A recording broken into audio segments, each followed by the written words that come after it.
Thank you, Sudhaji, for introducing me to the audience, viewers.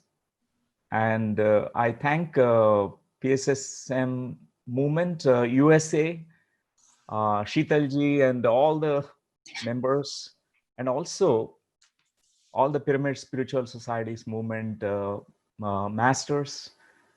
I welcome you all, dear friends, to today's session that I'm going to facilitate on conscious parenting. This is my favorite topic because this is the area where I have come across a lot of issues. First of all, let me, express my gratefulness to my parents, mother and father, by bringing me into this world. I would not have been here talking to you all without them. So my first gratitude to them, and my also the sincere and warm and heartful gratitude to Brahmarshi Pitamaha Patriji, who has made me really find out my true self, a real self. He taught me meditation when I was 17-year-old, when I was studying in the medical college. That time I came across Patriji, and he introduced me to meditation. From that time onwards, I was very sincere to meditation practice. And as I started meditating, I had several experiences during meditation, like third eye experiences, astral experiences, visions, and past lives, future information. But still, there is some kind of I found an emptiness which I could not find out the reason for. But as I continued my sadhana, slowly I started realizing that there are some issues from my own childhood. Certain problems that I have encountered in my childhood. So I started looking at them. Initially, I was trying to avoid. I was running away. Oh, my childhood is good and nothing bad and everything is fantastic.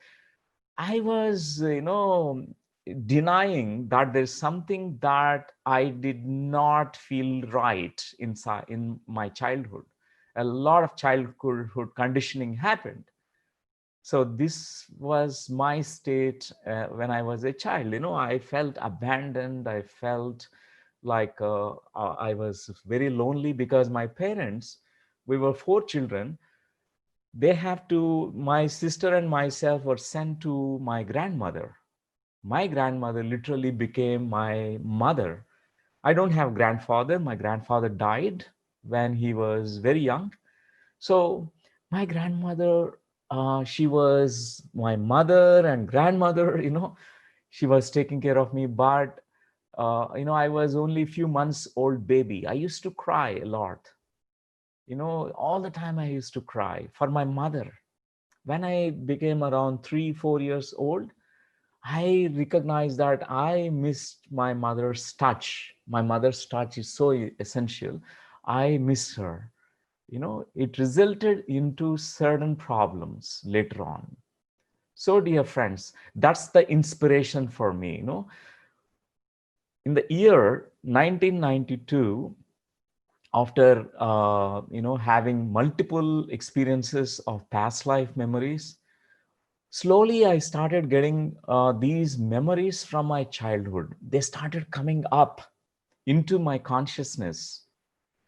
So far, all these memories were buried inside me. All the emotions and feelings were, suppressed and repressed. I was very angry, very much lonely. I was feeling, abandonment. All these things were there. I suppressed all of them. But meditation practice made me to slowly become aware that what happened in my childhood, that's the fact. That's what happened. Slowly, when I looked at all those memories, the deep inner healing happened. There's so many beautiful insights I gained. So today's topic is partly it's coming from my, experience as a child that I have gone through.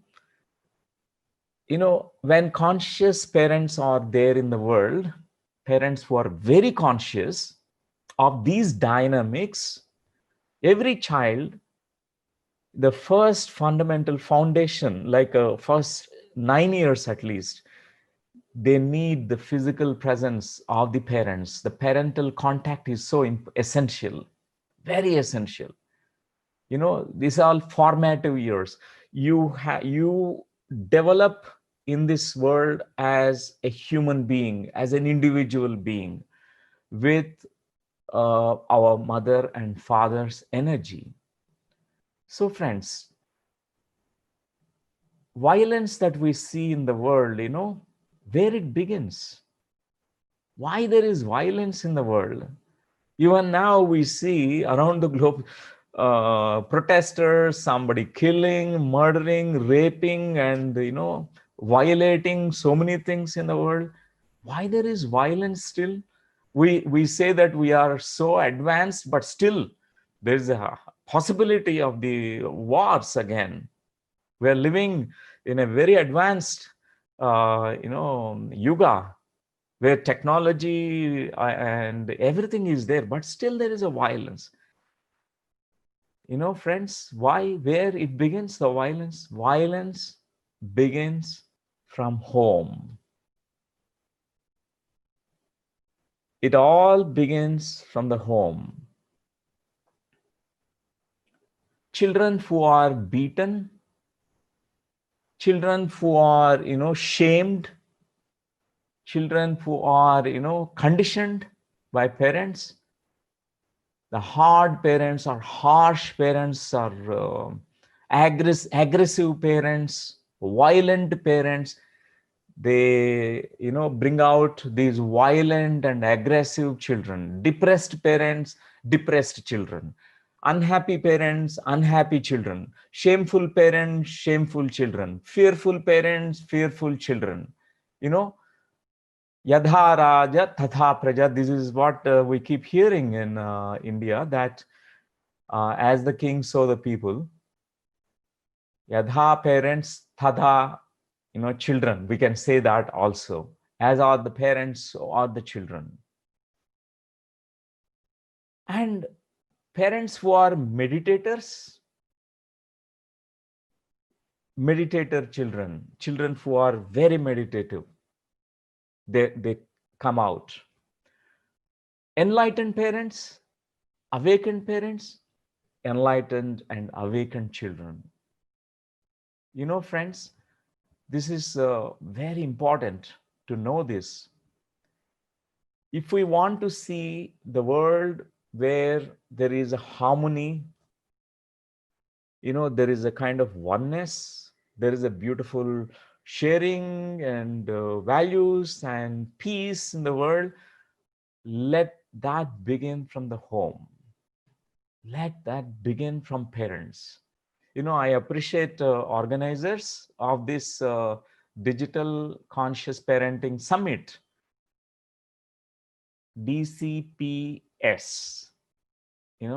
This is a very, very beautiful topic that you have chosen. I appreciate all of you for this. Another one analogy I want to give to you, analogy of a farmer who is sowing the seeds in a field. Initially, the farmer chooses a right fertile land. The fertility of the land is important. Otherwise, the seeds that are sown will not grow. Right conditions need to be provided. Without the right conditions, the seeds, even though they are the best seeds, but still they will not germinate. They will not really become a huge tree. Even though they may grow, there's a retarded growth if the conditions are not right. The same base, same analogy can be applied here. You know, in the families, parents have a very important role, quote unquote, important role, very important role. And what is that role of a parent? Creating right conditions for the children to grow in the pre-formative years, the first 8 years of their life. Parents have tremendous role to play.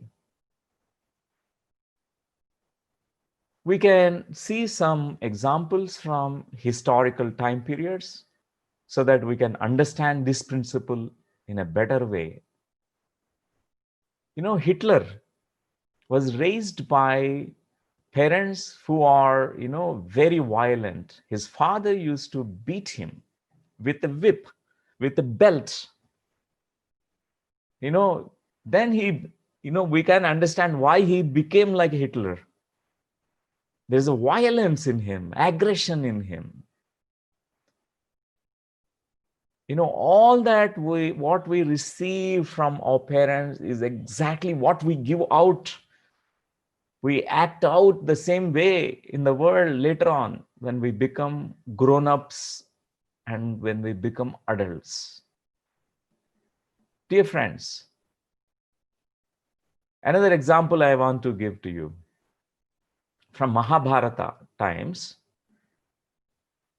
The two parties are there, Kauravas and Pandavas. Dhritarashtra Maharaj, though he is a very able, a very skilled and skilled archery, he's a warrior, skilled warrior, but still he's blind. He's born blind. It's a symbolic message, meaning is there. He is ignorant parent. His whole idea, his ambition is to become a king. He has such attachment, not bond, attachment to his, family. He's very self-centered, narcissistic, we can say, narcissistic, self-centered. And Dhritarashtra, the 100 sons, and one daughter. About the daughter, I don't know much, but 100 sons, definitely they have all those, qualities which are, related mostly with adharma. They were doing all the adharmas, whatever is not right, they are doing it. Kauravas, we can see what kind of parenting they received. Dhritarashtra parenting, Dhritarashtra and Gandhari, they are very ignorant. They did not guide their sons. They did not nurture them, and they did not give the right direction to them. Whereas you can look at Pandu Maharaj. He was, very, very noble and very virtuous and very wise, an enlightened being. He is such an enlightened master. He has given something beautiful to the 5 sons, the Pancha Pandavas. At a very younger age, the seeds are sown. Pandu Maharaj and Kunti Mata, Kunti Devi, both of them, they're given the enlightened parenting, conscious parenting. We could see the results. They're always standing for dharma.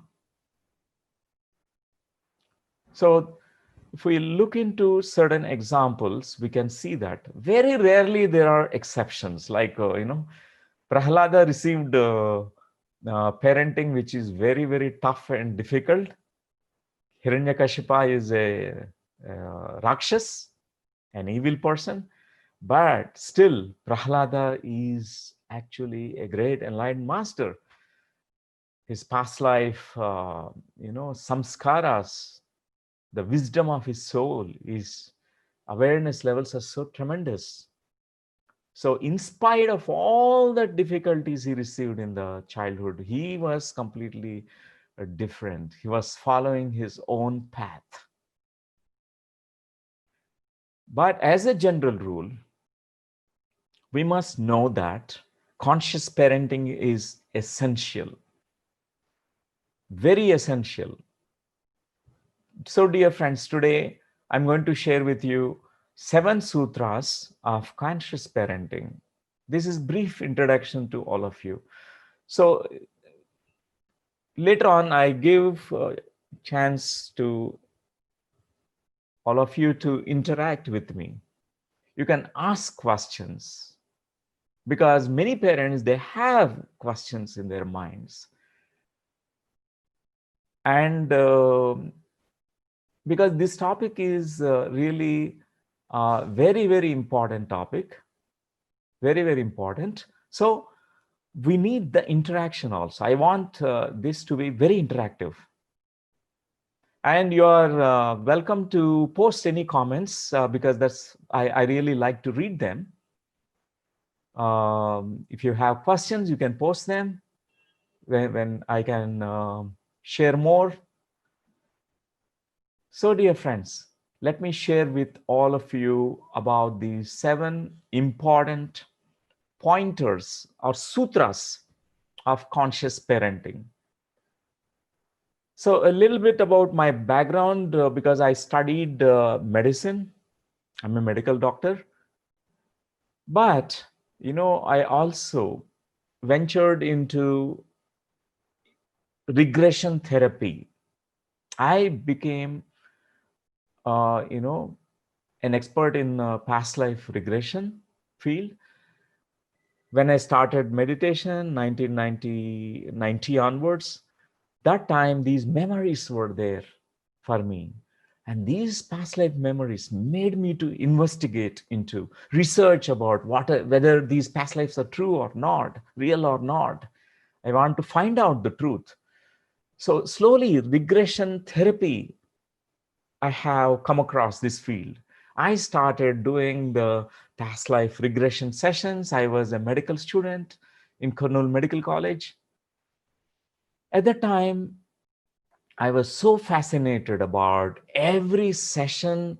It was, revealing to me the secrets, the mysteries of the soul which journeys from lifetimes to lifetimes.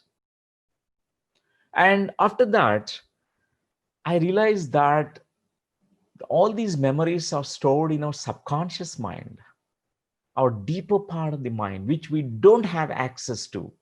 With our logical, linear brain, linear mind, we can't access these memories. How do we access these memories?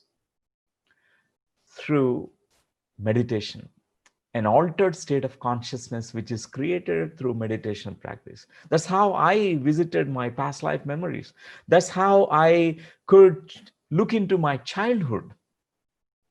Slowly, from 95 onwards, other areas of life I started looking at. For example, about the influence of the childhood conditioning on the adult life. That was my really, it has become an important topic at that time because I really carried so much of my own patterns. I could see them coming from my childhood, certain behaviors like very sometimes very, very angry person. I was like a short tempered, like I'm very cool person normally, but once the anger comes, it becomes like a violent anger. In front of me, whatever is there, I will break it. That kind of violence, where is this violence coming from? So that time, my own investigation into these memories which are buried in the subconscious mind of me, I realized it's all conditioning that I went through, all the situations, conditioning. I was clinging to those memories. I realized so many things at the time. So at the time, the childhood regression, the fetal regression, the womb regression, regressing into the in utero states. All these things came up to me. And it's so interesting to see. Once I started deconditioning, I started one layer by layer getting dropped, because meditation is very powerful self-healing process. It's not only enlightening process, dear friends, it's most healing process. Means you heal your mind, you heal your emotions, you heal your memories, you heal your conditioning. Like a childhood conditioning, most of us we carry is about um, you know, comparisons, because you're compared with the siblings, you're compared with the neighbors children, and you feel you're judged, you feel you are inferior, you feel you're not enough, not good enough. So this part of the conditioning. Some children, they feel like victimized in the childhood. Some children, they feel abandoned.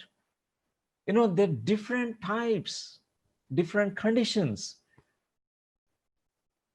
So, dear friends, that point of time, this childhood regression, the inner child healing process emerged. That has become my research topic. And then later on, I looked at family system, how even many times we carry the memories of our parents. We suffer on behalf of our parents. A mother who is very sad, the children are very sad, looking at the mother, feeling always helpless. The family dynamics influence the life of a child. I started looking at it. I learned from great teachers like Bert Hellinger and John Bradshaw, and some of these pioneers in this work like family constellation therapy. Some of them has given me a very deep understanding about the human psyche, how this conditioning happens, how the child really is conditioned fully because of parenting, because of all those situations that a child is subjected to or going through sometimes. It really, the consequences of that will be there in adult life. The child will carry the consequences. Most of the children, who don't have parental contact, they were sent to boarding school, they don't have contact with the parents, they become depressed when they reach to adulthood. I counsel a lot of cases of depression. The first question I ask them about their childhood, I ask them what is the connection with the parents. They say more 99% I have heard the same thing. I was away from my parents. My parents are not emotionally available, physically available. I, you know, I was sent to a different place. I was studying in a boarding school. Children who don't have parental contact, they are depressed. They go through depression issues.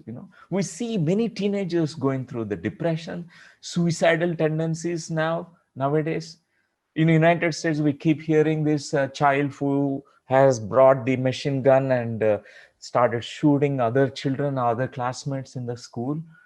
What is this violence? Where is it coming from? When we look into the family system, we recognize what kind of parenting happened, whether parents are really available to the child, because there's some essential needs that need to be fulfilled for every child.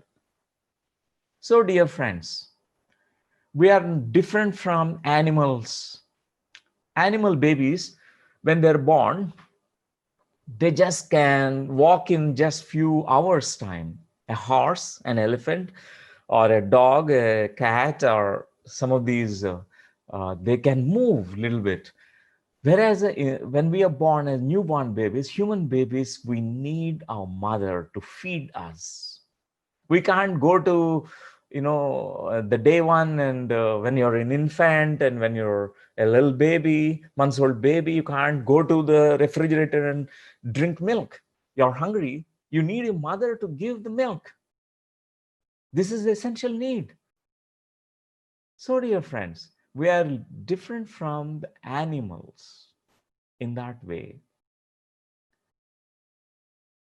Conscious parenting begins with, raising your consciousness levels. Parents need to become conscious of all these facts, all these truths, all this what is parenting is about. Even before they become a parent, they need to have this idea, thought, why I am bringing a child into this world, why I am giving birth to a child, why I have a desire to give birth to a child. When I ask a person about this question, most of them they answer, because I could not become a doctor. I want to see my son become a doctor. Then it's a very wrong reason. It's not conscious parenting. It's unconscious parenting. Unconscious parents, what they do is they project their stuff to the children. You fulfill my ambition. My child, you are my, hope. You must become millionaire, billionaire, trillionaire. You are the pride of this family, and you burden this child. The child is born for their own purposes, and you give them your own agenda, soul's agenda. This is unconscious parenting. Conscious parenting versus unconscious parenting. This is the first sutra. We must know that unconscious parenting, there's so many serious consequences on the life of the child. So most of the times, parents very unconsciously, they behave. For example, a mother is very angry at the husband. Wife is angry at the husband, but she could not express to the husband. She expresses it to these children. She finds those very vulnerable, susceptible, and those who can't defend themselves, and she will be shouting and beating them and abusing them. We can see this many families. I have seen many times. Many families, they do this. Parents who have these certain kinds of emotional stuff going on in their life, they project onto the children. Children become the scapegoat. If they're upset, they'll make sure that that day they will scold the child. If they are angry, they show the anger on the child by beating them. So this is not conscious parenting. Parents who are meditators, they become conscious parents. The first sutra is to become conscious parent, to become an awakened parent, to become an enlightened parent, so that you want to have an enlightened child, a vegetarian parent who really raises a vegetarian child. First, meditation is the key. Meditate. Through that, really, they the consciousness, they become so aware of many things. They are aware that, oh, I am giving my stuff to my child, I'm burdening my child. We can become better parents when we become conscious parents. So the second principle or sutra that I want to share with you is unmet needs of a child result into wounding process, result into conditioning process. Every child has certain needs. It's undeniable.